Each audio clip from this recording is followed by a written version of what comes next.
बिस्मिल्लाहिर्रहमानिर्रहीम। नाज़रीन अस्सलाम वालेकुम, मैं हूँ इमरान वसीम। नाज़रीन आज 28 जुलाई है, दिन है जुमेरात का और साल 2022। नाज़रीन आज के इस प्रोग्राम में दो बड़ी ख़बरों की तफसीलात आपकी खिदमत में पेश करेंगे। पहली ख़बर नाज़रीन ये चल रही है कि चेयरमैन तहरीक-ए-इंसाफ इमरान ख़ान के बड़ों के साथ जो राब्ते मुनक़ता हुए थे,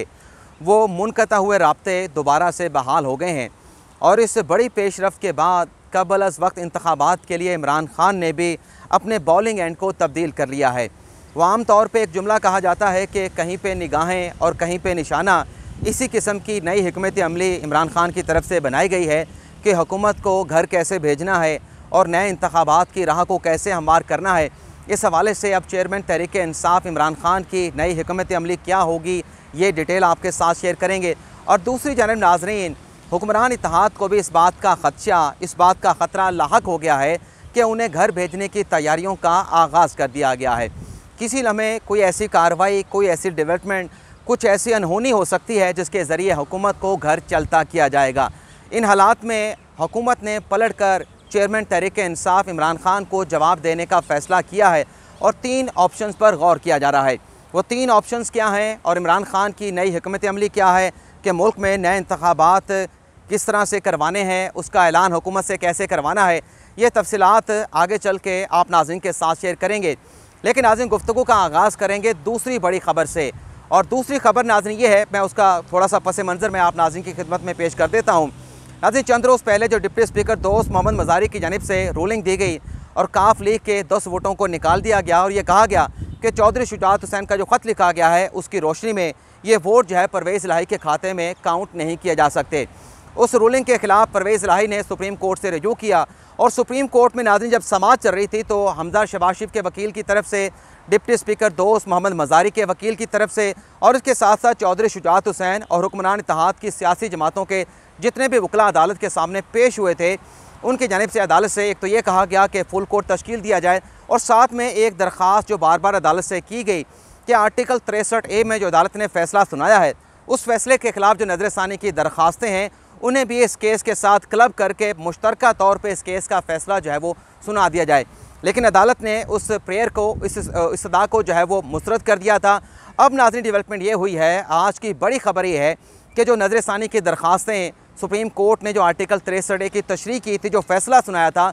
उस पर जो नज़रसानी की दरख्वास्त दायर की गई थी, उस नज़रसानी की दरख्वास्त को सुप्रीम कोर्ट के रजिस्ट्रार की जानिब से एतराज़ लगा के वापस कर दिया गया है। एतराज़ नाज़रीन ये लगाया गया है कि आर्टिकल 63A की तशरीह का जो रेफरेंस सदर मुमलिकत आरिफ अलवी की जानिब से भेजा गया था, उस पर सुप्रीम कोर्ट ने अपने एडवाइजरी जुरिस्डिक्शन, जो आइन का आर्टिकल 186 के तहत सुप्रीम कोर्ट एक्सरसाइज करती है, ये ऐसी जुरिस्डिक्शन है जिसमें कोई दूसरा फरीक जो है वो आकर नज़रसानी जो है वो दायर नहीं कर सकता। सुप्रीम कोर्ट ऑफिस के एतराज़ात में नाज़रीन ये कहा गया है, रजिस्ट्रार ऑफिस के एतराज़ात में ये कहा गया है कि ये जो मामला है जो अदालत ने तशरीह की है आर्टिकल 63A की, इस पर जो नज़रसानी की दरख्वास्त है वो काबिल समाअत नहीं है, उसको पजीराई नहीं दी जा सकती, क्योंकि ये जो मामला है, जो सदारती रेफरेंस का मामला है, ये सुप्रीम कोर्ट और सदर मुमलिकत के माबैन है। ये एक बड़ी ख़बर है जिस पर इन्हिसार किया जा रहा था हुक्मरान इत्तेहाद के वकला की तरफ से, नून लीग की तरफ से, पीपल्स पार्टी की तरफ से। तो ये किस्सा भी आज सुप्रीम कोर्ट ने ख़त्म कर दिया है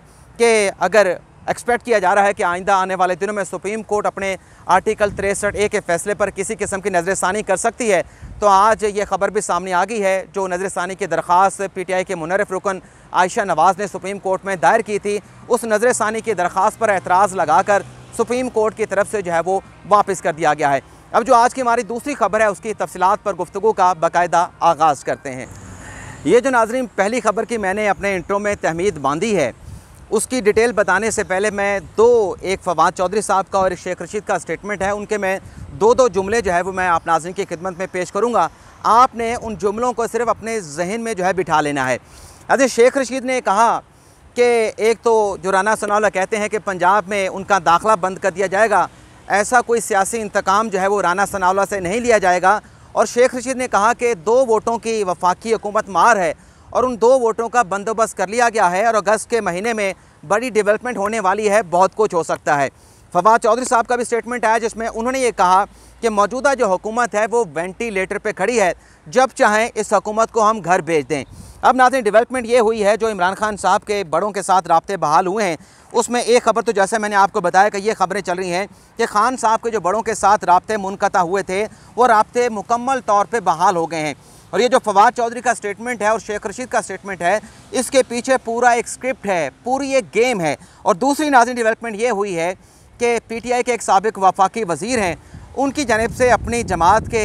अरकान असम्बली को ये कहा गया है कि आइंदा आने वाले कुछ दिनों में शहबाज शरीफ के ख़िलाफ़ अदम एतमाद की तहरीक लाई जा सकती है, तो लिहाजा आप तैयारी पकड़ें, PTI की कौमी असम्बली में वापसी होने जा रही है। और तीसरी नाज़रीन डेवलपमेंट ये हुई है कि इलेक्शन कमीशन अगस्त के महीने में जो हल्का बंदियाँ हैं उसे नोटिफाई करने जा रहा है। तो ये जो डेवलपमेंट हुई है, जो ख़बरें सामने आई हैं, ख़ास तौर पे जो इमरान खान के बड़ों के साथ मुनक़ता राब्ते बहाल हुए हैं, ये ख़बर नाज़रीन एक सेनेटर के ज़रिए हुक्मरान इत्तेहाद तक पहुँची है। और जब ये खबर हुक्मरान इत्तेहाद तक पहुँची तो हुक्मरान इत्तेहाद ने यह फ़ैसला किया है कि जो भी खान साहब की गठजोड़ है, हमें घर भेजने के लिए जो प्लानिंग की गई है उसका पलट के इमरान खान को जवाब दिया जाएगा। इस हवाले से जो जिन 3 ऑप्शन पर गौर किया जा रहा है, पहला ऑप्शन आपको ये बता देते हैं कि जो खान साहब का बयानिया है कि मेरे ख़िलाफ़ साजिश हुई है, साजिश के ज़रिए मेरी हुकूमत को ख़त्म किया गया, चोर लुटेरों को हुकूमत में बिठा दिया गया। इस बयानिए का तोड़ निकालने के लिए एक तो हुक्मरान इत्तेहाद ने और PDM ने फ़ैसला किया है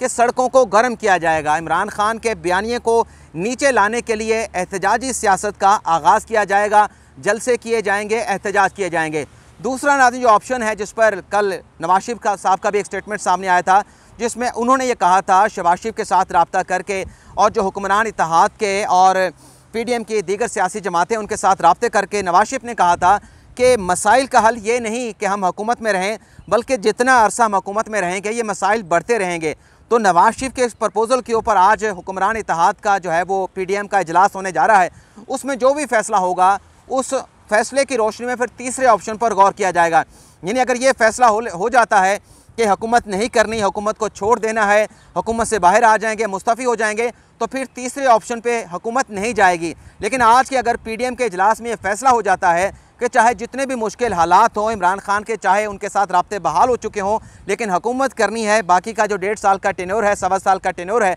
उसको मुकम्मल करना है, तो फिर तीसरे ऑप्शन पर वर्क किया जाएगा, तीसरे ऑप्शन पर काम किया जाएगा, जिसके ज़रिए इमरान खान को पलट कर उनकी सियासी प्लानिंग का, सियासी हिकमत अमली का जवाब दिया जाएगा। तीसरा ऑप्शन नाज़रीन जिस पर हुकूमत गौर कर रही है वो ये है कि जो PTI के इस्तीफ़े पड़े हैं, उन इस्तीफ़ों में से 30 से 35 इस्तीफ़ों को फौरी तौर पे एक्सेप्ट कर लिया जाए। और ये इस्तीफ़े एक्सेप्ट करने के पीछे मकसद ये है, लॉजिक ये है कि जब 30 से 35 इस्तीफ़ों को एक्सेप्ट कर लिया जाएगा तो उन हलकों में ज़िमनी इलेक्शन की जो सरगर्मियाँ हैं वो शुरू हो जाएंगी। और ये भी कहा जा रहा है कि जब इन 30 से 35 हलकों का इस्तीफ़ा एक्सेप्ट किया जाएगा तो उसमें प्रायोरिटी वो PTI के अरकान होंगे जो TV पे आके इमरान खान के बयानिए को आगे बढ़ाते हैं, जो TV के ऊपर बहुत ज़्यादा अपेयर होते हैं, जो बयानात देते हैं। एक तो वो तरजीहात होंगे PTI के अरकान जो जिनकी अपीयरेंस TV पे बहुत ज़्यादा होती है, और वो लोग भी तरजीहात में शामिल होंगे जिनके इस्तीफ़े एक्सेप्ट करने हैं, जो कम मार्जिन के साथ 2018 के इलेक्शन में जीत कर कौमी असम्बली के रुकन बने थे।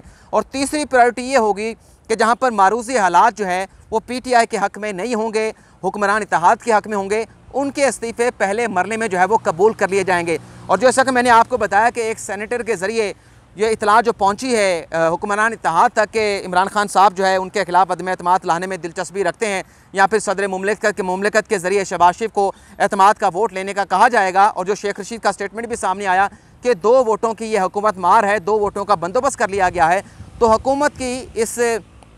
सियासी ऑप्शन के पीछे, सियासी चाल के पीछे ये भी मकसद है, ये भी प्लानिंग है कि अगर 30 से 35 लोगों के इस्तीफ़े एक्सेप्ट कर लिए जाएंगे तो जो एक एहतमाल मौजूद रहता है कि छोटी सियासी जमातों में से अगर 1 से 2 MNA हमारे साथ छोड़ गए तो हुकूमत का ठहरना जो है, हुकूमत का बरकरार रहना मुश्किल हो जाएगा। तो अगर ये 30 से 35 इस्तीफ़े PTI के एक्सेप्ट कर लिए जाते हैं तो नंबर गेम जो है वो ऐसी हो जाएगी कि PTI हुकूमत के ख़िलाफ़, शहबाज शरीफ के ख़िलाफ़ जो है वो अदम एतमाद लाने में कामयाब नहीं हो सकेंगे, क्योंकि अपने उनके जो 30 से 35 नंबर हैं वो कम हो जाएंगे। तो ये एक बड़ी अहम खबर है जिसकी डिटेल हमने आपके साथ शेयर की है। अब जो पहला इस खबर का पार्ट था कि इमरान खान ने अपना बॉलिंग एंड तब्दील कर लिया है और नई सियासी हिकमत अमली क्या है, खान साहब चाहते क्या हैं कि शहबाज शरीफ को घर भेजने से पहले किसको घर भेजा जाए, खान साहब की निगाहें कहाँ पे हैं और निशाना खान साहब का कौन है, ये डिटेल आपके साथ हम शेयर करेंगे। नाज़रीन, खान साहब का ये फ़ैसला तो आपके सामने है, खान साहब का मौक़िफ़ आपके सामने है कि मुल्क का जो मसाइल हैं, जो सियासी अदम इस्तेहकाम है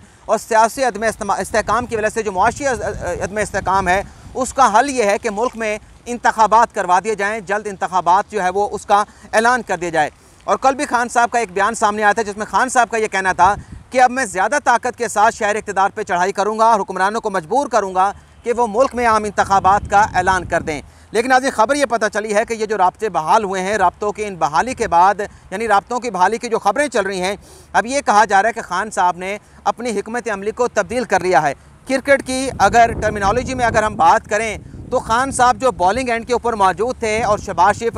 विकेट के सामने बैटिंग एंड पे मौजूद थे, उन्हें बॉलिंग करके उन्हें बोल्ड करने की कोशिश कर रहे थे। अब खान साहब ने किया यह है कि अपना बॉलिंग एंड तब्दील कर लिया है। दूसरे एंड पे जो चीफ इलेक्शन कमिश्नर बैटिंग के लिए मौजूद हैं, उनकी विकेट उड़ाने का इमरान खान ने फैसला किया है। और कल जो खान साहब ने तकरीर की है उसमें खान साहब ने कहा यह है कि कल जो PTI ने सेलिब्रेशन की उसमें जो खान साहब ने खिताब किया उसमें खान साहब ने कहा है कि जो चीफ इलेक्शन कमिश्नर हैं वो जानिबदार हैं और उनके नीचे अगर जनरल इलेक्शन हुआ तो ये हमारे लिए काबिल कबूल नहीं होगा। हम चीफ इलेक्शन कमिश्नर पर एतबार नहीं करते, लिहाजा नए इंतखाबात का ऐलान करने से पहले नया इलेक्शन कमीशन तश्कील दिया जाए, नया चीफ इलेक्शन कमिश्नर लाया जाए और फिर मुल्क में नया इलेक्शन करवाया जाए। यानी खान साहब का अब जो अगला टारगेट है, यानी पंजाब में फ़तह हासिल करने के बाद, पंजाब में हुकूमत बनाने के बाद, वैसे तो मौलाना फजल रहमान का स्टेटमेंट भी सामने आया जिसमें मौलाना ने कहा है कि पंजाब की जो इमरान खान की हुकूमत है वो चंद दिनों की मेहमान है। इस हवाले से भी अंदरूनी खाना अंदर खाना बहुत कुछ चल रहा है।